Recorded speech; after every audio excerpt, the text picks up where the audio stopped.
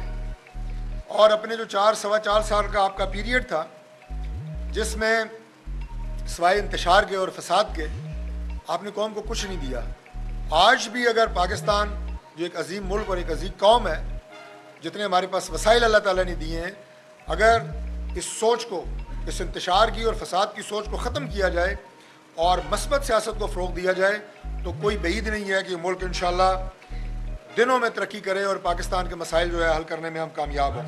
ایک آخری ایک بات میں عرض کروں گا کہ آج جو کہ اسلام آباد کا لوکل باڈیز کا ایشو ہے، اس حوالے سے لوکل باڈیز ایکٹ 2015 میں آج امینڈمنٹ کا ایک بل قومی اسمبلی کے آج اجلاس میں پاس کیا گیا. لوکل باڈیز اسلام آباد کی نہ صرف اسلام آباد کا دارالخلافہ ہونے کی وجہ سے، بلکہ اسلام آباد کی جو آبادی ہے اس کی ڈائیورسٹی کی وجہ سے بھی ایک بہت منفرد حیثیت رکھتی ہے. ہمارے اسلام آباد کا شہری علاقہ، سٹی سیکٹر ایریا، پاکستان کا موسٹ ڈیولپڈ ایریا ہے، لیکن ہمارے اسلام آباد کے جو دیہات جو کئی 100 سال سے پاکستان بننے سے پہلے یہاں آباد ہیں، ان کے مسائل پاکستان کے کسی بھی جو دیہی علاقہ ہے اس سے مختلف نہیں ہے، آج بھی حل طلب ہے. لہٰذا ایک یونیفارم لوکل باڈیز کا سسٹم اسلام آباد میں وہ ڈیلیورنس اور وہ پرفارمنس نہیں کر سکتا جس کی آج اسلام آباد میں ضرورت ہے. اس حوالے سے ہمارا جو لوکل باڈیز ایکٹ 2015 آج سیشن میں اسٹینڈنگ کمیٹی کو ریفر کیا گیا ہے، وہاں اس میں امینڈمنٹ ہوگی.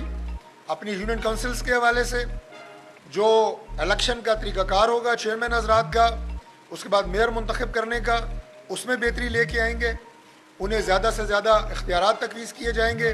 یہ ہم لوکل باڈیز ایکٹ 2015 میں مزید امینڈمنٹ کرنے جا رہے ہیں، اور انشاءاللہ تعالیٰ جو نظام تیار کیا جا رہا ہے اس سے ہماری پوری کوشش ہے کہ اسلام آباد لوکل باڈیز انتہائی مؤثر طریقے سے ہمارے شہری علاقے کے بھی اور ہمارے دیہی علاقے کی بھی خدمت کر سکیں، اور جو سالہ سال سے ڈیکیڈ سے مسائل حل طلب ہیں وہ انشاءاللہ تعالیٰ حل ہوں گے. Thank you.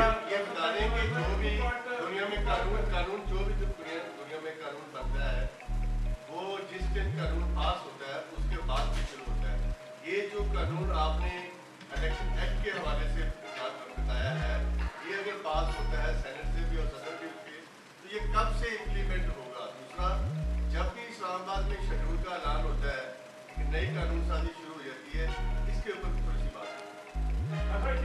دیکھیں یہ جی نہیں کرنے دیں کوئی بات نہیں. الیکشن ایکٹ 2 ہے نا جی، آپ لوکل باڈیز کی بات کر رہے ہیں، الیکشن ایکٹ 2017 کی بات کر رہے ہیں. اوکے اچھا جی، یہ ہو گیا جی. بھائی صاحب آپ بھی فرما دیں. اچھا دیکھیں جی، جو ملک زاہد صاحب نے، ہمارے بھائی نے جو سوال کیا ہے، جو آپ نے کہا نا پوری دنیا میں قانون سازی ہوتی ہے، تو میں آپ کو یہ کریکٹ کر دوں کہ دنیا میں قانون سازی 2 طرح کی ہوتی ہے.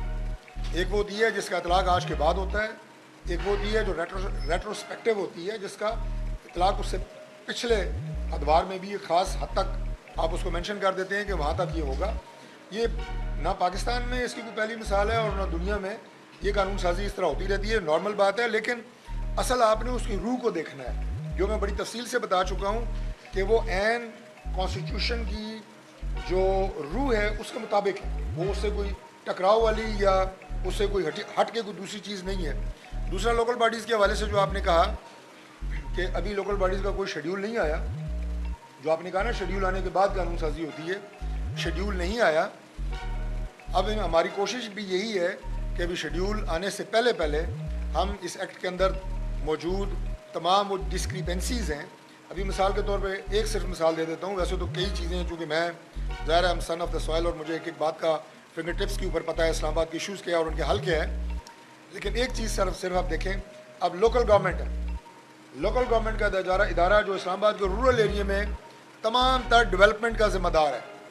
روڈز کی ڈیولپمنٹ ہیں، اسٹریٹس کی ڈیولپمنٹ ہیں، سیویج سسٹم آپ نے بنانا ہے، آپ نے واٹر سپلائیز دینی ہے، جو مین ایشو ہے وہ سارے لوکل گورنمنٹ کرتا ہے. وہ آپ کی اسلام آباد انتظامیہ کے پاس ہے، وہ آپ کی اسلام آباد کی